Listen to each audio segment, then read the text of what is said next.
Hi. உங்க பண விஷயங்கள்ல ஒரு முழு கண்ட்ரோல் வேணும்னு ஆசைப்படுறீங்களா? இன்னைக்கு நாம தாமதமான மனநிறைவு, அதாவது டிலேட் கிராட்டிஃபிகேஷன்ங்கிற ஒரு ரொம்ப சக்தி வாய்ந்த உளவியல் கான்செப்டை பத்தி தான் தெரிஞ்சுக்க போறோம். இதை நீங்க சரியா புரிஞ்சுக்கிட்டீங்கன்னா உங்க நிதி வாழ்க்கையில ஒரு பெரிய மாற்றத்தை கொண்டு வர முடியும். யோசிச்சு பாருங்க, நம்ம எல்லாருக்கும் இது நடந்திருக்கும் இல்லையா? ஒரு கடைக்குள்ள போறப்போ இல்ல ஆன்லைன்ல ஒரு விளம்பரத்தை பார்க்கறப்போ, அடடா இத வாங்கியே ஆகணும்னு ஒரு நொடியில தோணும். அந்த திடீர் ஆசைக்கு பேர் தாங்க உடனடி மனநிறைவு, அதாவது இன்ஸ்டன்ட் கிராட்டிஃபிகேஷன். இது அந்த நிமிஷத்துக்கு நமக்கு ஒரு சந்தோஷத்தை கொடுத்தாலும் லாங் ரன்ல நம்மளோட நிதி நலனை ரொம்பவே பாதிக்குது. ஆனா கவலைப்படாதீங்க, இதை சமாளிக்க ஒரு சூப்பர் வழி இருக்கு. காத்திருப்பதோட சக்தி. ஆமா, இதுதான் நம்மளோட நீண்டகால ஃபினான்ஷியல் ஸ்டெபிலிட்டிக்கான சாவி. சரி, இது எப்படி அடையிறதுன்னு டீட்டெயிலா பார்க்கலாம் வாங்க. அப்போ இந்த தாமதமான மனநிறைவுன்னா என்ன? ரொம்ப சிம்பிளா சொல்லணும்னா, அப்புறமா கிடைக்க போற ஒரு பெரிய பரிசுக்காக இப்போ கிடைக்கிற ஒரு சின்ன ஆசைய தள்ளி போடுற திறமை தான் இது. இது ஒரு சூப்பர் பவர் மாதிரிங்க. பாருங்க, நம்மளோட ஃபினான்ஷியல் பயணத்துல ரெண்டே வழிதான் இருக்கு. ஒன்னு உடனடி வெகுமதி. இது நமக்கு தற்காலிகமா ஒரு சந்தோஷத்தை கொடுத்துட்டு கடைசியில கடன்லையும் மன அழுத்தத்திலையும் தான் கொண்டு போய்விடும். இன்னொன்னு தாமதமான வெகுமதி. இது நமக்கு நீண்டகால பாதுகாப்பு, சேமிப்பு, அப்புறம் உண்மையான சுதந்திரத்தை கொடுக்கும். இப்ப சொல்லுங்க, நீங்க எந்த வழியை தேர்ந்தெடுக்க போறீங்க? பொறுமையா இருந்தா நமக்கு என்னெல்லாம் கிடைக்கும்? உங்க லட்சியங்களுக்காக நிறைய சேமிக்க முடியும். தேவையில்லாத கடன்களை குறைக்கலாம், ஏன் தவிர்க்கவே செய்யலாம். புத்திசாலித்தனமா முதலீடு பண்ணலாம். கடைசியா வீடு வாங்குறது, ரிட்டையர் ஆகிறது மாதிரி நம்ம பெரிய கனவுகளை கூட அடைய முடியும். இதுதானே நம்ம எல்லாருக்கும் வேணும். ஓகே, இப்போ இந்த சூப்பர் பவரை வளர்த்துக்க நம்ம மனசை எப்படி தயார் பண்றதுன்னு பார்க்கலாம். இதுதான் முதல் ஸ்டெப், ரொம்ப முக்கியமானதும் கூட. ஒரு வலுவான ஃபினான்ஷியல் மைண்ட் செட்டை உருவாக்க முதல்ல உங்க ட்ரிகர்ஸை கண்டுபிடிங்க. அதாவது எந்த சூழ்நிலை உங்களை தேவையில்லாம செலவு பண்ண வைக்குதுன்னு பாருங்க. ரெண்டாவது, தெளிவான நிதி இலக்குகளை செட் பண்ணுங்க. உங்களுக்குன்னு ஒரு வலுவான ஏன் இருந்தா இப்போவே வேணுங்கிற ஆசையை ஈஸியா ஜெயிக்கலாம்.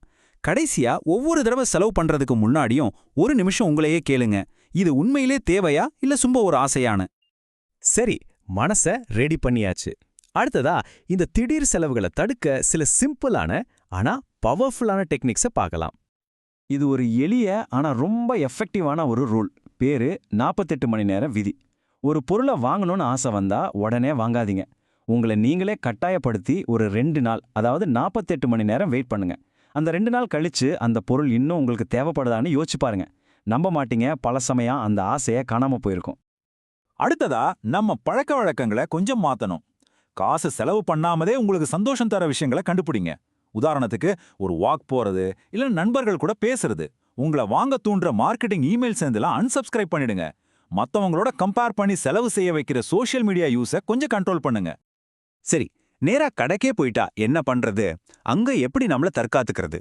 1, எப்பவுமே லிஸ்ட் போட்டுட்டு போங்க, அந்த லிஸ்ட்ல இருக்கிறத மட்டும் வாங்குங்க. 2, கிரெடிட் கார்டை வீட்லயே வச்சுட்டு கேஷ் எடுத்துட்டு போங்க. 3, மனசு சரியில்லாதப்போ, அதாவது சோகமா போரிங்கா இருக்கும்போது ஷாப்பிங் போகாதீங்க. கடைசியா, வாய்ப்பு செலவு பத்தி யோசிங்க. அதாவது இந்த பணத்துல வேற என்ன உருப்படியா செஞ்சிருக்கலான்னு ஒரு நிமிஷம் யோசிங்க.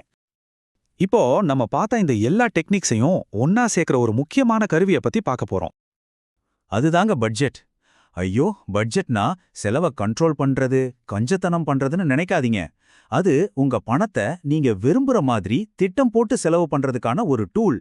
இதுதான் உங்களுக்கு உண்மையான நிதி சுதந்திரத்தை கொடுக்கும். இங்க பாருங்க, ஒரு சிம்பிள் உதாரணம். மளிகைக்கு 8000 ரூபா பட்ஜெட் போட்டிருக்கோம், ஆனா 9500 ரூபா செலவு பண்ணியிருக்கோம். என்டர்டெயின்மெண்ட்டுக்கு 3000 தான், ஆனா 5000 செலவாயிருக்கு. இதோட விளைவு பாருங்க, நம்ம சேமிப்புல தான் கை வைக்க வேண்டியதா இருக்கு. ஒரு பட்ஜெட் போட்டாதான் நம்ம காசு எங்க போகுதுங்கிற தெளிவே கிடைக்கும். சரி, உங்களுக்கான பட்ஜெட்டை எப்படி போடுறது? ரொம்ப சிம்பிள். முதல்ல உங்க வருமான எல்லாத்தையும் லிஸ்ட் போடுங்க. அப்புறம் செலவுகளை நிலையானது, மாறக்கூடியதுன்னு 2ஆ பிரிங்க.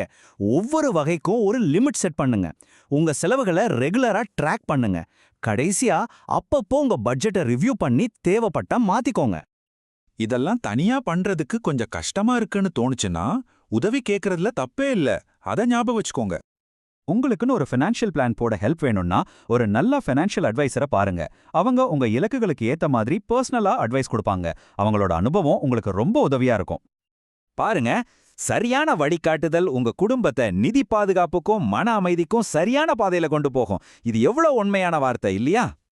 சரி, இப்போ கடைசியா ஒரு முக்கியமான கேள்வி உங்ககிட்ட. உங்க நாளைய நிதி எதிர்காலத்துக்காக இன்னைக்கு நீங்க என்ன முடிவெடுக்க போறீங்க? அந்த ஒரு நிமிஷம் சந்தோஷமா இல்ல நீண்ட கால சுதந்திரமா? முடிவு உங்க கையில தான் இருக்கு. யோசிச்சு பாருங்க.